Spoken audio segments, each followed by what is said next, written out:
Mega fans అంతా ఎంతో ఆసక్తిగా ఎదురు చూస్తున్న ఖైదీ నెంబర్ 150 మూవీ థియేటర్లలో సందడి చేస్తోంది.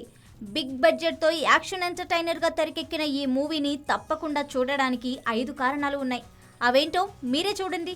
మొదటి కారణం, చాలా లాంగ్ గ్యాప్ తర్వాత మెగాస్టార్ చిరంజీవి నటిస్తున్న చిత్రం ఇది. రీ ఎంట్రీ ఇవ్వాలని చిరంజీవి భావించినప్పుడు అందుకోసం చిరంజీవి చాలా కథలు విన్నారు. అయితే ఏది పెద్దగా నచ్చలేదు. చివరికి అందరూ కత్తి రీమేక్ కు ఓటు వేయడంతో వివి వినాయక్ దర్శకత్వంలో ఈ సినిమా చేయడానికి చిరంజీవి ఇంట్రెస్ట్ చూపించారు. ఖైదీ పాత్రలో చిరంజీవి చేస్తున్న 3వ చిత్రం ఇది. ఇంతకు ముందు ఖైదీ, ఆ తర్వాత ఖైదీ నెంబర్ 786 చిత్రాల్లోనూ నటించారు. ఇవి 2 బ్లాక్ బస్టర్ చిత్రాలే. ఇక రెండో కారణం, ఎంతో ఇంట్రెస్టింగ్ గా ఉండే స్క్రిప్ట్. 2014లో రిలీజ్ అయిన కత్తి తమిళంలో block buster hit movie. Murugadoss direction లో వచ్చిన కత్తికి అక్కడ భారీ రెస్పాన్స్ వచ్చింది. ఒరిజినల్ వర్షన్ లో లాగే చిరు కూడా ఇందులో డ్యూయల్ రోల్ పోషించారు. మూడో కారణం, ఈ సినిమాలో రామ్ చరణ్, నాగబాబు స్పెషల్ రోల్స్ చేశారు. అమ్మడు లెట్స్ డు కుమ్ముడు పాటలో చరణ్ చిరుతో కలిసి స్టెప్స్ వేశాడు. క్లైమాక్స్ లో వచ్చే కోర్టు సీన్ లో నాగబాబు కనిపిస్తారు. రాయ్ లక్ష్మి రత్తాలు సాంగ్ కూడా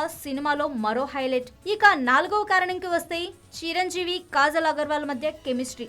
ట్రైలర్ రిలీజ్ తోనే ఇద్దరి కెమిస్ట్రీపై అంచనాలు పెరిగాయి. ఇద్దరి మధ్య వచ్చే సీన్లు సినిమాలో మరో ఆకర్షణ. 5వ కారణం ఏంటంటే, వివి వినాయక్ దర్శకత్వం. ఆయన టేకింగ్ గురించి ప్రత్యేకంగా చెప్పనవసరం లేదు. వినాయక్ చిరుకు ఇప్పటికే ఠాగూర్ లాంటి హిట్ ఇచ్చారు. ఇక రామ్ చరణ్ నిర్మాత కావడం ఈ చిత్రానికి మరో ఎసెట్.